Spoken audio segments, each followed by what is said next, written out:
show that's called Real Shames, the show where us two guys, watch movies from our movie list of shame or movie blind spots, basically movies we haven't seen that we're watching and telling you all about it. I'm Adam. I am Andy. And this week, Andy's picked two William Friedkin movies, both of which I haven't seen. And to kick off the second movie in the series, I'm going to have him tell you all about it. Hey, gang. Remember the 80s? Well, whether you do or don't, you can relive that totally bitchin' decade by watching this story of two Secret Service agents out to bag a psychotic counterfeiter, all scored to the fabulous sounds of new wave band Wang Chung. Everybody's gonna be Wang Chunging tonight if they watch To Live and Die in L.A. Your retirement present. You trying to get rid of me? It's burning a hole in my truck.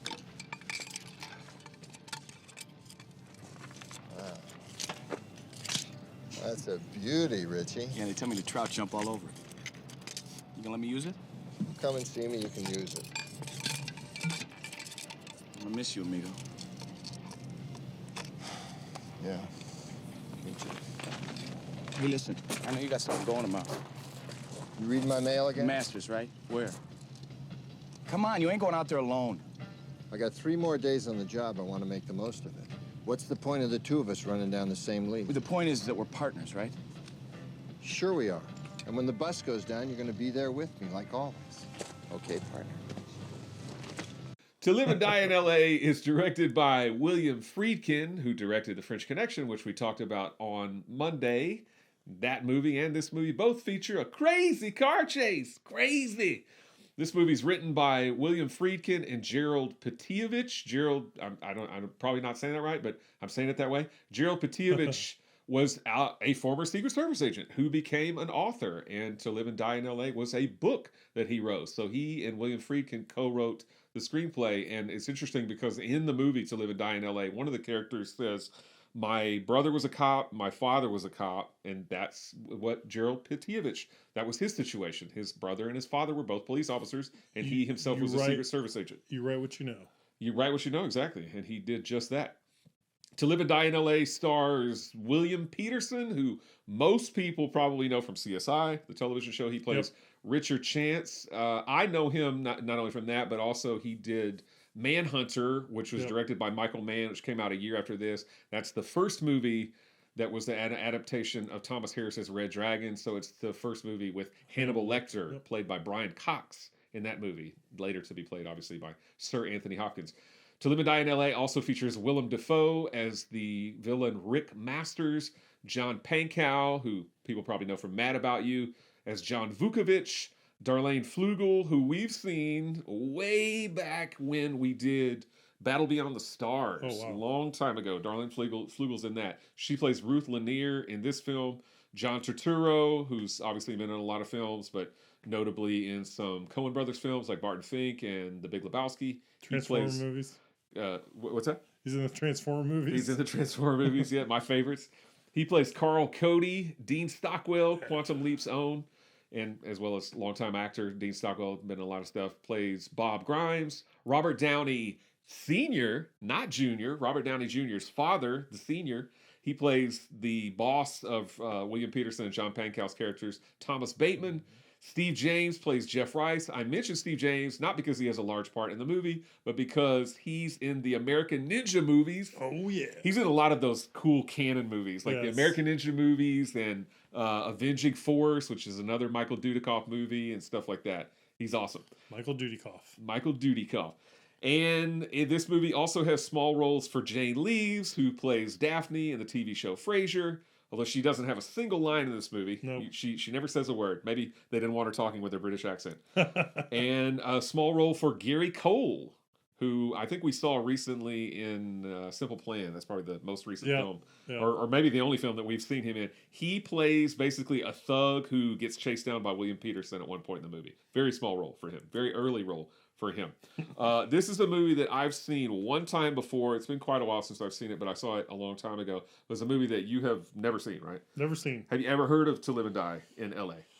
I keep on getting it confused with the documentary about movies that are shot in L.A. Okay. I don't know what the name of that documentary I was is. gonna say I don't know what that. I don't know what the name of that documentary is. So no, I guess not. There's a documentary about. Is it 2 days in LA? Because I want to look it up. There's 2 days in the Valley, but that's not a documentary. Yeah, there's a documentary about movies that that are shot in LA, and I keep on thinking that was this, but no, I have not. Well, are you a fan of Wang Chung? Do you Wang Chung at night?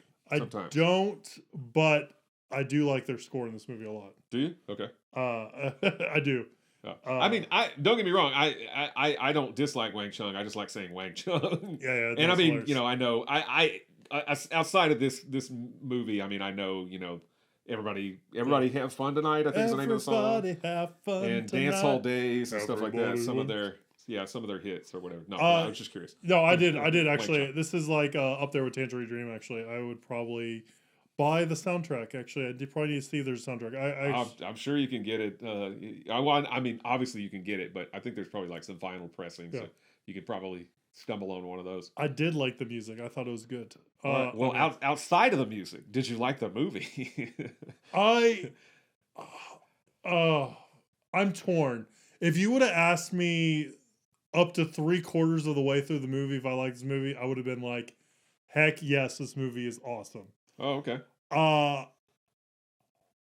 The ending and kind of jumps the shark a little bit for me, a little bit towards the ending, and it kind of loses a lot of steam. So I do like this movie, but I wish it kind of didn't lose that momentum it was gaining. Okay. This movie's it's edited really weird. You tell me. He has a lot of like single frame kind of shots in there where it's jarring almost, where it'll be like a shot of something and then go away from it. It's done a few times in here. And then the way it kind of portrays gore is a little over the top. But I was having a lot of fun with this movie, watching this movie. It was awesome. I don't like the title. I think the title's atrocious. And I understand that's the name of the title book. Of the book. Yeah, I was gonna say. I understand this title of the book, but it's one of those titles that is like it's like descriptive and not descriptive at all. And it actually makes me like, I was dreading to watch this movie because I really didn't like the French Connection that much. And also because it's called To Live and Die in LA. I'm just like, oh, what kind of movie is this? This is going to be like, it just feels like it's going to be a slice of life kind of hangout movie. It just doesn't, it doesn't have like it doesn't have like an action or kind of title, even though Die is in the title. I actually kind of like the title. Yeah. I can't stand it. I think it's terrible. But but hey, different strokes for different folks or whatever. Overall, I like it. The last quarter of it kind of drags for me, so that kind of brings me down. And I think the music's really awesome. But well, so specifically, so how do you feel about the car chase? The car chase is good. It's I think it's better than the French Connection. Yeah, but it still uses some of the bumper shots, but it's a little bit more innovative. Yeah. It's way more exciting than the French Connection. And I love the French Connection, but I think this car chase is way more exciting. And I think Speed borrowed a little bit from this movie, honestly. Yeah. Probably Because it's like, oh yeah. Yeah. But I like them going against traffic. I was watching a documentary or like a little featurette about the car chase. And they're talking about when they're on the highway, they wanted those water tower works in the background constantly.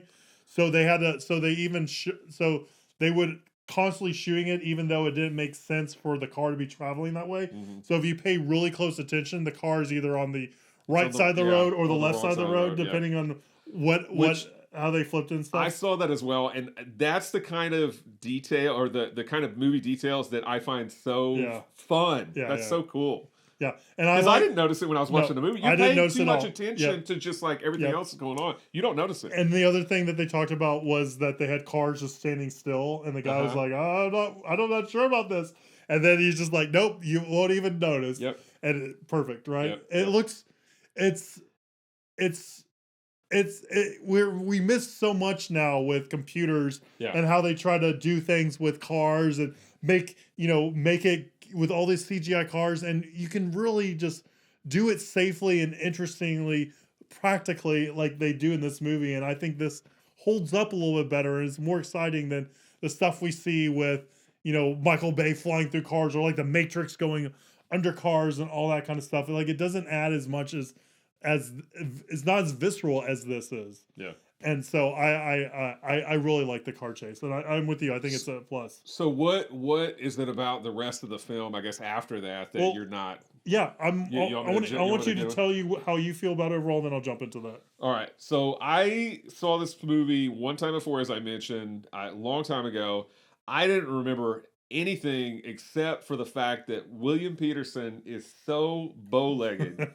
You could drive a train through his legs. And he jumps like a frog. You could drive a train through his legs with room to spare. He is the most bow-legged person. I'm sorry, he is. That's one thing that really stuck out to me the first time I watched this movie. But I didn't like this movie when I saw it a long time ago. I was not a fan of it. I don't remember what my specific problems were with it back then. It's been too long ago, but I just was not a fan of it. Rewatching it now, I'm still not a fan of it. Oh, man. Yeah, we're reversed. I love The French Connection. You don't like it. I don't like this movie. Ever since I saw that opening scene, I was on board. Like, showing how he made the fake currency and all that, and like how true that was. Because, they really hired a real counterfeiter to do it. Yeah. Like, as soon as we were seeing that, I'm like, oh, we're seeing the steps on how to do it. I was on board. It's a little kooky, the movie, and a little strange, but I really liked it. It is. Well, the reason I did the intro the way that I did is because, to me, this movie's just totally 80s. Yeah. Like, and I mean, not necessarily the good way. I mean, to me, anyway, I think it's very much a product of its era. I mean, it is, and maybe that's not necessarily a bad thing with the Wang Chung score and everything, which I like as well. I don't know that I like it as much as you do, but I just don't like the movie. I feel like it's slick, but like vacuous. I mean, there's a lot of dialogue in it that I feel like is so unnatural. I think William Peterson is pretty good as the lead. And it's interesting to see him in starring roles like in this and in Manhunter, because you feel like his career would have and should have maybe been bigger. I mean, obviously he's had a ton of success with CSI, but I'm talking about like on the big screen. He never became like a huge movie star, much like Tom Selleck, big TV star with Magnum PI and all that stuff, never became like a giant movie star. I feel like William Peterson's career should have taken off more than it did. There's a lot of Williams and Willems in this movie. There is. Willem and John Pankow and John Turturro and whatnot. But so the movie has a lot of, again, familiar faces and people that you'll recognize, so that's kind of cool. But I just am not a fan. I think, to me, if anything was going to save this movie, although it doesn't quite for me, I love the car chase. I think the car chase is really thrilling and exciting. Again, I think it big time is way more interesting than the one in The French Connection, which I'm a huge fan of, but I still think it's better. And I like the fact, like we talked on Monday about how Popeye Doyle, you were saying, like, should we really root for this guy? He's kind of terrible, but the character that William Peterson plays in this is big time corrupt, and I'm surprised that, and maybe they did, but I feel like Secret Service agents should have picketed this movie because it makes them look bad. I mean, at least if you're going off of William Peterson and John Pankow's character. Another thing, people forget, or maybe they never knew, the Secret Service was founded by Abraham Lincoln to combat counterfeit money. That's what their original purpose was. Nowadays, we think of them as just as guarding the president, as being like the bodyguards of the president and vice president. But I do like that this movie centers on something that you don't think of Secret Service agents normally doing, and that is battling counterfeiters. That's the word I'm looking for. I feel like there was a movie like relatively recent in like the last 10 years or so that also focused on the Secret Service and counterfeiters. Yeah. And I was like, oh, I didn't know that. And then when we were watching this, Kirby's like, wait, Secret Service do counterfeiting? And I'm like, oh, yes, they do. And I'm with you. I think that's a really cool insight into that. So I like that stuff. And I really like the fact that, huge spoiler, William Peterson gets killed at the end of the movie because he gets his face blown off. He does. And it's shocking. I mean, normally in a movie like this, even though he's very much an anti-hero and he's not a good person, he's very corrupt. He treats his confidential informant, Darlene Flugel, like total shit, right? He just sleeps with her and gets information from her. Doesn't really care if she lives or dies in L.A., pardon the pun. But yeah, he's a terrible person, right? Yeah. He's just not good. But still, it's shocking to me to see him get gunned down at the end. And I feel like normally in a movie like this, he might die, but he would take out Willem Dafoe at the same time, or Yeah, something, which he does take out the bodyguard guy at the same time. But it's interesting that they kill him off, and then they just have the John Pankow character go chase after Willem Dafoe and eventually, obviously kill him. I find that really interesting and a really cool way to basically end the movie, although that's not right where it ends. I like that ending, and I'm surprised that the studio actually let William Friedkin release it that way. Because there is an alternate ending where he survives, but they ended up going with the ending where he gets killed. Yes, the better ending. But you just don't see things like that happen very often at all. You definitely see movies where the good guy dies, but not like this. I mean, I find that super, super interesting. And the car chase, and so for me, the last part of the movie is the best part of the movie. That's why I'm curious what doesn't work for you about it, because we're completely reversed. I don't like most of what leads up to it. So I do like since we're talking about the deaths, I do like the over the top violence. Like when his partner pulls the guy down from the roof, his partner who's like days away from retiring, where you're like, we know where this guy. Yes. It's so funny. I was like, Danny Glover's gonna sue somebody. Well, I wrote that in my notes. Like, he's days from retirement. He's getting too over the shit. He's so dead. Because I think now it's cliche. I'm not so sure it was cliche at that time, though. This may have been one of the earliest movies for somebody's character to do like that. Who wrote Lethal Weapon? Shane Black. Shane Black probably watched this movie. He may have. It was an influence on him. I think it was. It probably was. But but I like how he's pulling the guy off the roof. The guy explodes, and they both survive. But But what? I was like, how that guy survive? I thought the same thing. But I liked how over the top it is. I like how over the top William Peterson's death is.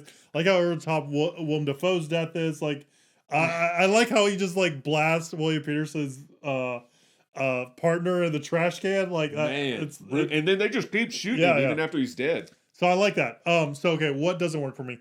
Two things. One minor thing is I wish they seeded William Peterson's how corrupt he is a little bit more. Because I really wanted his death to feel inevitable, and it kind of does, but it kind of doesn't. And I think they could have tweaked a few things a little bit more and made it seem like, he's on this path. He's gonna do bad. Bad things are gonna happen to him. He's not gonna get out. I wish they kind of seeded that a little bit more. And the big thing is when they figure out that they can't get the money to buy the counterfeit money, and they decide to go after the diamonds.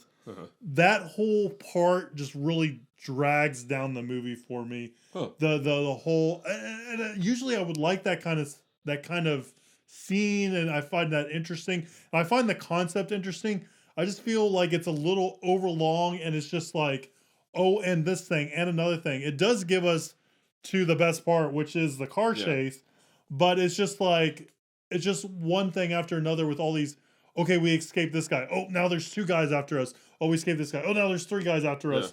It's just, I wish there was a way to condense that. And I thought that's really fun. Okay. But I see what you're saying. I wish there was a way to condense it, because I really kind of felt it took away a little too much of the overall story. But again, I was probably a little bit more invested in the overall story than you were at that point. So that's really kind of what dragged it down, in my opinion, was just we spent a little too much time, I felt, on the diamond heist, and wish that was a little bit more condensed. So that's really kind of, I was like, oh man, like this movie was just firing on all cylinders for me, and then that happened. I'm like, okay, this is getting a little long. Okay, we're back to the good stuff. Yeah, the car chase is, to me, it's so much fun because, and again, even though I'd seen this before, I didn't remember any details. I didn't even remember that William Peterson died. I was shocked when I saw it this time. I was like, oh crap, he gets killed. I forgot. I was like, So when they do the car chase, what leads up to it is, as you said, they steal these diamonds from a guy who they don't know is an undercover FBI agent. They just think he's a criminal. So they steal from him, and suddenly they find all these guys shooting at them, all these different cars coming. It seems like the whole city's out to get them. Everybody's coming to get them. And again, as I'm watching this movie, I didn't remember that he was an FBI agent and that these were FBI agents coming to get him. So I was like, who are all these people? But I thought it was hilarious, but cool at the same time. I was like, oh my God, Now there's another car after him. Now there's two more. They're going down in like the spillway or whatever, and there's like two more cars, and they're swerving and driving up on the embankments and everything. And I was like, why do they have all these people? There's that many people that are connected with this guy. Like what's and then you find out like no, it was like an FBI agent, and those were all the other agents that were, and they're like, oh shit. So again, that almost saves the movie for me, but it just doesn't. I'm sorry, but it's still that part I find like really fun. Yeah, it's a really cool part. So yeah, I think this was a movie I would probably put on again, like pretty soon to watch. I really enjoyed it. I'm not crazy that you didn't. I'm not crazy about the fact that you didn't like French Connection, but I'm actually glad that you like this because I feel like I'm in the minority for not liking this film. And again, I'll talk about the critics and everybody's, but I'm not a big fan of it. But I feel like people that I know that have seen it like it a great deal, or at least a great deal more than me. Yep. So I think that's cool because I don't think the movie's unwatchable by any stretch of the imagination. And I think, again, if you just want to sit down and watch to me, it's not that fun, but to you, like a fun 80s kind of movie with a very 80s kind of Wang Chung soundtrack, knock yourself out. And I think, you'll probably like it. You probably won't be like me. And I wish it was a little bit more conventionally edited, but whatever, I'm not going to begrudge you for that. So I feel like... I wonder why. You're talking about Shane Black probably watched this and was influenced when he wrote Lethal Weapon, and I agree. I feel like because Miami Vice came out, the TV show came out a year before this, speaking of Michael Mann, because we talked about him doing Manhunter with William Peterson, I feel like William Friedkin saw Miami Vice on TV and thought, I want to kind of do that same slick kind of thing in LA, because I do feel like, and I'm not saying that's a bad thing, but I mean I feel like that Miami Vice had to have influenced To Live and Die in LA. I feel like it did because it came out before this, so I feel like he watched it and was like, hey, I'm gonna do that. Well, terrible title slide. I like this movie. Well, I'm glad you did. Well, you in addition to you liking it, 86% fresh on Rotten Tomatoes, 79% audience. So again, I'm the one that's in the minority here this time. 2 thumbs up as well. All right. However, Leonard Maltin, my man, gave French Connection 4 stars. He only gives this 1.5. I think I'd probably give it about 2, not 1.5. Wow, he was not a fan of it. This is almost a bomb. He couldn't stand it. I don't remember what his review says. I did read it, but he was. I didn't watch this movie. I let my subordinate watch it. Well, it was just a lot of expletives. It was just a lot of F words. No. He hates Wang Chung. He hates Wang Chung. He does not want to have fun tonight. I ain't going to Wang Chung tonight or have fun tonight. Yep. Yeah. So, no. But anyway, yeah. There it is. To Live and Die in LA. Hate the title. I think the title's okay. Yeah. We're complete opposite this week. We are. But that's what makes it interesting. Yeah. That's what last week we were I think we were kind of in sync. This week we're on different boats. Yeah. I like it. I'm going with traffic. You're going against traffic. Yeah. All right. On these Wednesday episodes, we always like to answer viewer questions. We picked one today that ties in with the movie we watched today, which is a movie that has Willem Dafoe as the antagonist. And we decided to talk about our favorite Willem Dafoe movies. How many movies you said he's done? Like over 100? Yeah, it was like 153 according to IMDb. 153 acting credits at this point. I think. With more coming all the time because he's doing stuff every single year. He's still doing stuff, yeah. I mean, I think got a lot of acclaim recently with The Lighthouse and all that. Yeah. I mean, he's something of a scientist himself. He is. I think the first Willem Dafoe performance that really stood out to me was, this movie's not great, but it was in Boondock Saints.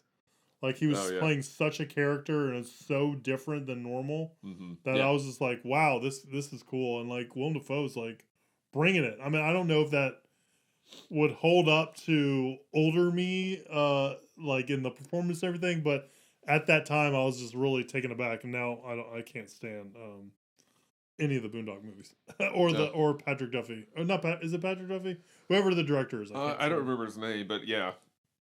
Full Tilt Boogie. Yep, Full Tilt Boogie guy. Yeah.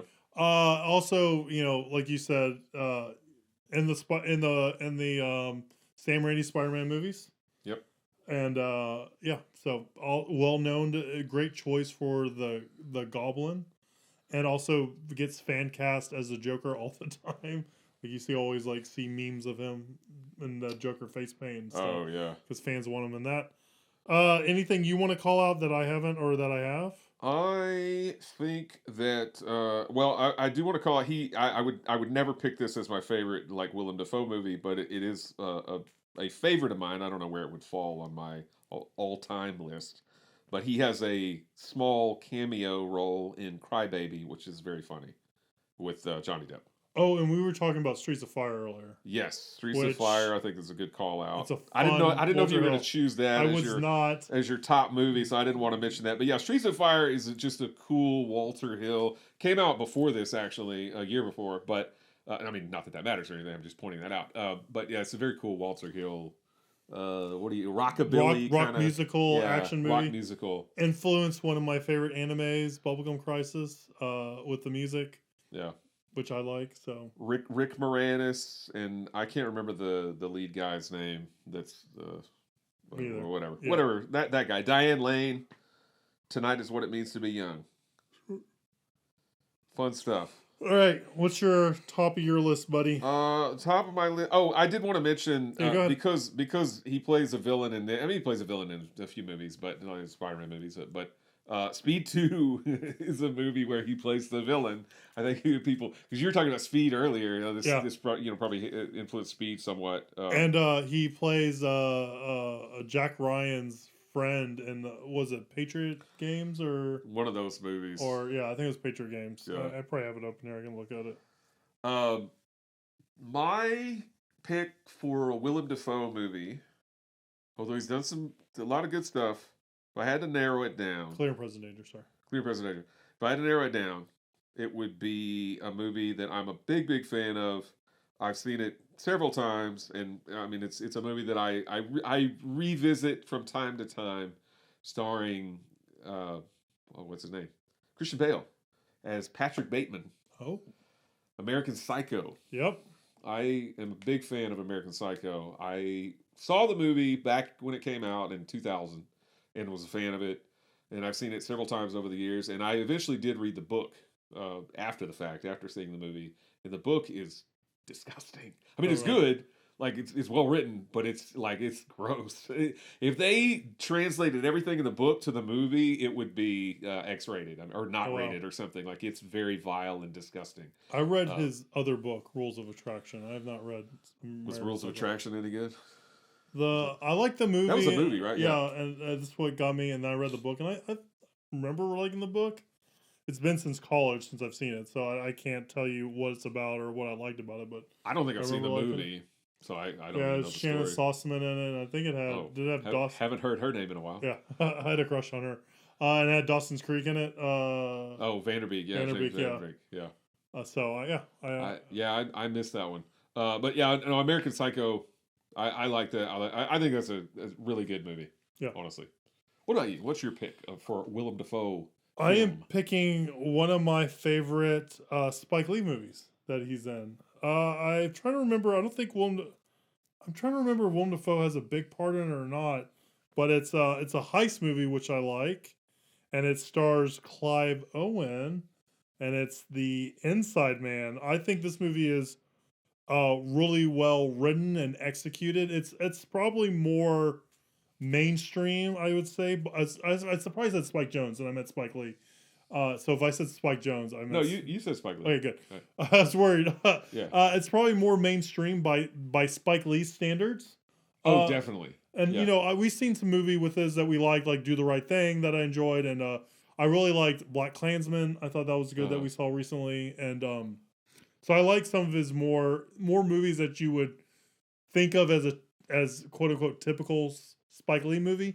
But The Inside Man, great movie, a lot of fun, good twists and turns, and all that, and it's a good heist movie. So you can't ask for much more of that. And it's one of those movies that I revisit maybe every couple of years. I actually saw that in the theater, and I went with somebody, or maybe a group of people, it doesn't really matter, but I went with somebody, and I didn't know anything about it. I don't remember why I didn't know anything about it, but we went and saw it, and I remember I was shocked that it was directed by Spike Lee. Yeah. Because it was not like It's his not other like films. any other movie he's ever done. And I was like, really? This was Spike Lee? Like, what? But no, I like it as well. I thought it was really good. And I think I was doubly shocked.